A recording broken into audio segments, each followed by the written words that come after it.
MTN News, this is Montana This Morning. I'm Jonathan Ambarian in Helena. Montana voters will have a choice of either 3 or 4 party ballots in this year's primary. I'll have a closer look at what's appearing on the third-party ballots.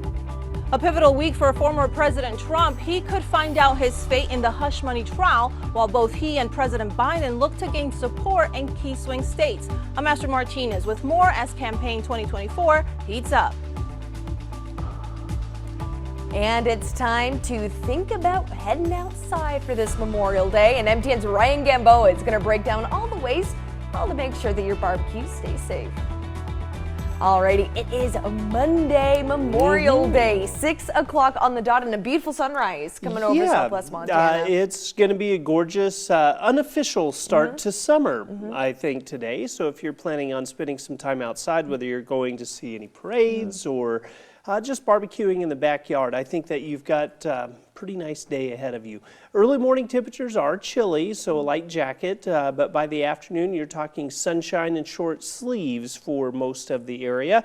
We're going to see mainly clear skies for today. That's the noon hour. We get into the mid-afternoon, a few passing clouds, and that's about all that we're going to see in our skies. Daytime highs expected to be into the upper 60s and low 70s in the Bozeman area. Same situation in Butte.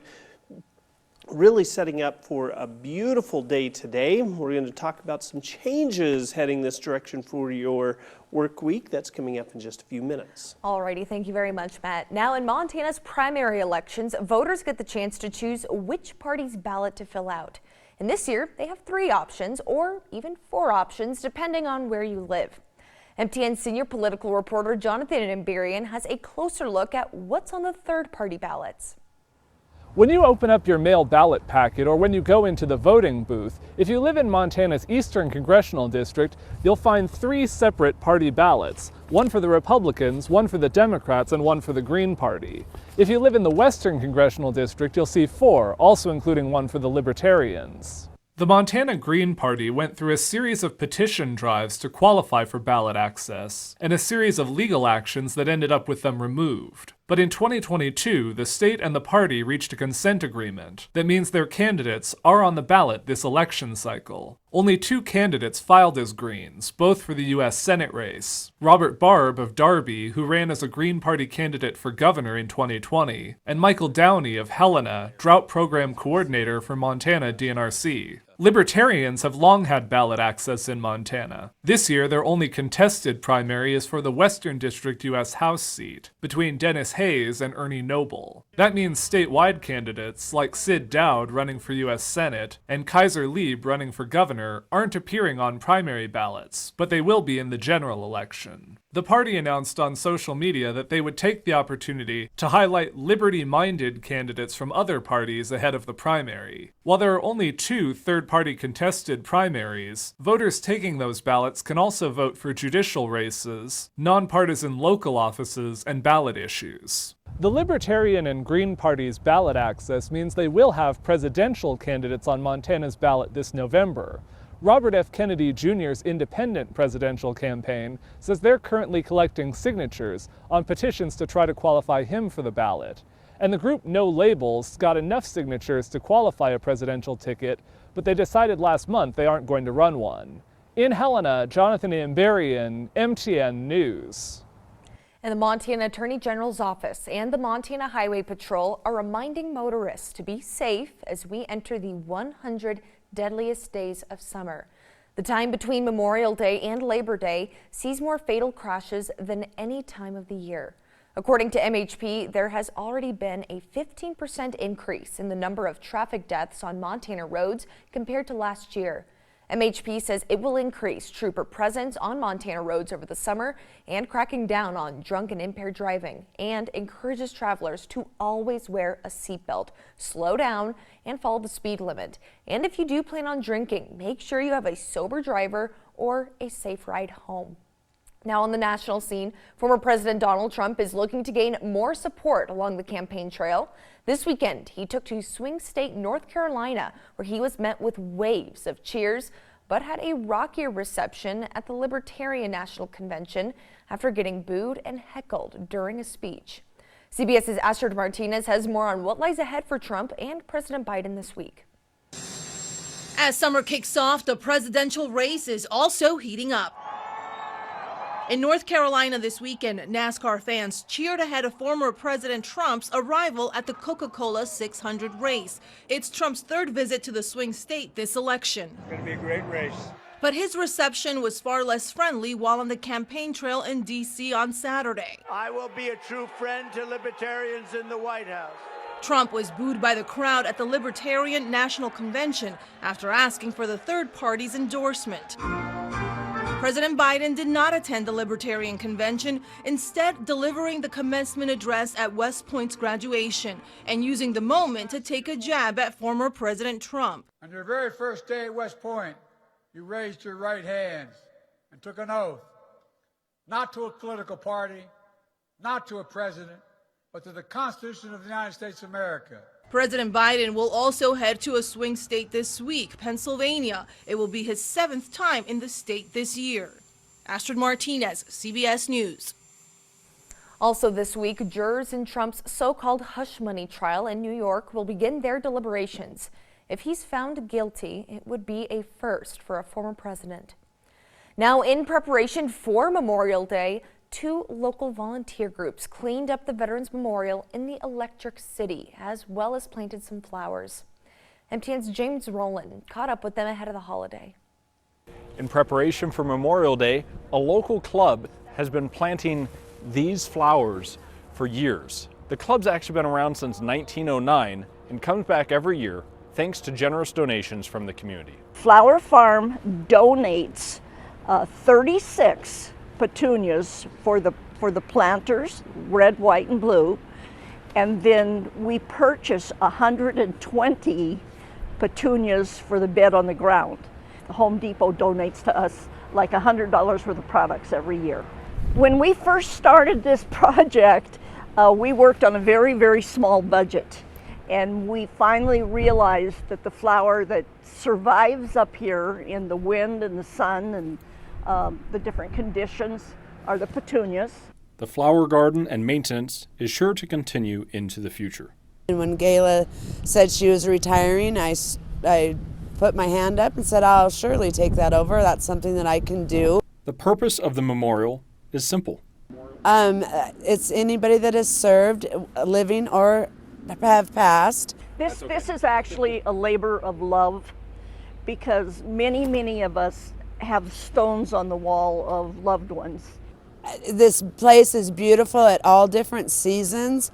Some of the flowers and the trees will turn red, so it's not just a thing to come see at Memorial Day.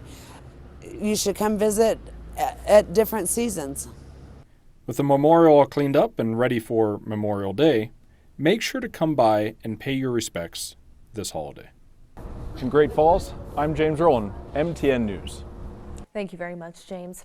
6:08 now. Memorial Day weekend is referred to as the start of summer. And as you take part in some celebrations, your holiday cookouts can pose some sickening threats.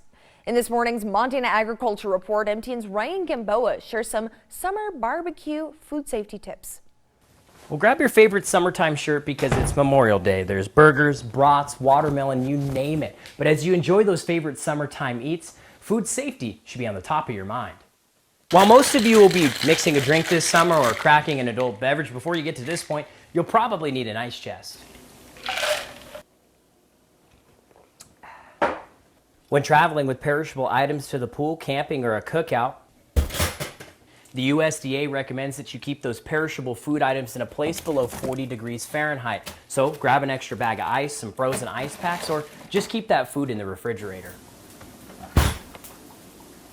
Yeah, well, most of you will probably be out on the grill grilling, and that's okay, but you gotta remember that those hot foods, they gotta stay above 140 degrees, and those cold foods, again, they gotta stay below 40. Here's an easy way to gauge it, the 2-hour rule. Don't let food sit out for any longer. Bacteria can form rapidly on dishes left in the open, so if you're in doubt about the safety of a dish, just throw it out. So here's a few more things that you should think about when heading to the grocery store. Ground beef prices, it's up about 31 cents from last year. That means pork and chicken, they're going to be your most affordable options, hovering around about $4 a pound. And when you're celebrating this Memorial Day, it's most important to remember the reason for the season. Reporting in Great Falls, Ryan Gamboa, MTN News. Thank you very much, Ryan. Now, an 18-year-old from Butte has now a starring role on a cereal box to bring attention to pediatric health care. Brooke Leenan was chosen as one of 11 Children's Miracle Network national champions, and she's sharing her story about the mental health help that she received at Shodair Children's Hospital. As part of a partnership with General Mills, Brooke's picture and her story are now appearing on boxes of Cinnamon Toast Crunch. She recently talked to about 50 patients at Shodair and signed boxes for them. She says it's important to break down the stigmas around mental health. There's very few children's psychiatric hospitals out there that focus on mental health, and Shodair is one of them, and they genuinely heal, and they heal to help and inspire hope, and that's something that they did for me and they continue to do. It's kind of surreal. It's amazing that my story gets put in people's houses. You can find these Cinnamon Toast Crunch boxes at Montana Costco's, and Shodair will receive a share of each box sold there. Now, did you know that MSU has a lab dedicated to make sure that the wool clothing that you buy is top quality? Well, our Cassidy Powers reports that the lab is in its 75th year on campus, but will soon move to a new location. I'm here at the Wool Lab on the Montana State University campus, a building that's been here for over 75 years, but no one seems to know what's going on inside. I mean, we walk by this building every day. And do you know what goes on inside? No, not really. I have no idea. Do you know about the wool building? I do.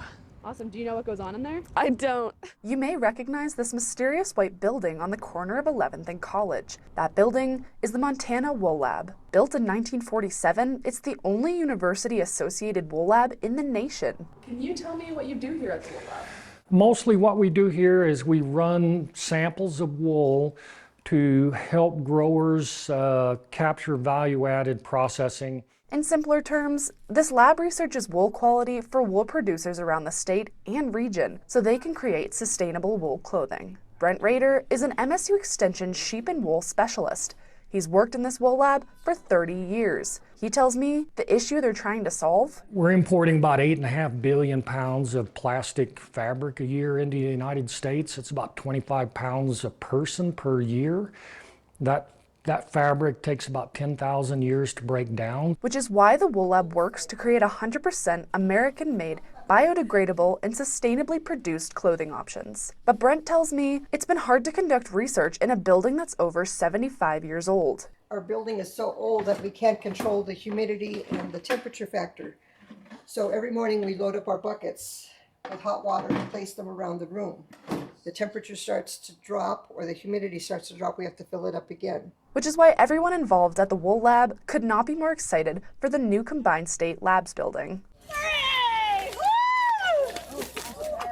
Friday afternoon, the ceremonial groundbreaking for new labs took place on the Montana State University campus. This multi-use agricultural building will house the Montana Department of Livestock's Veterinary Diagnostics Lab, the Montana Department of Agriculture's Analytical Lab, and the MSU Wool Lab. Personally, to me, it means that the state and Montana State University are investing in the future of the wool industry in Montana. The new lab is expected to be completed by 2026. The Wool Lab will completely uproot and move into the new building. What will be done to the 75-year-old relic they're in now, that remains unknown. In Bozeman, Cassidy Powers, MTN News.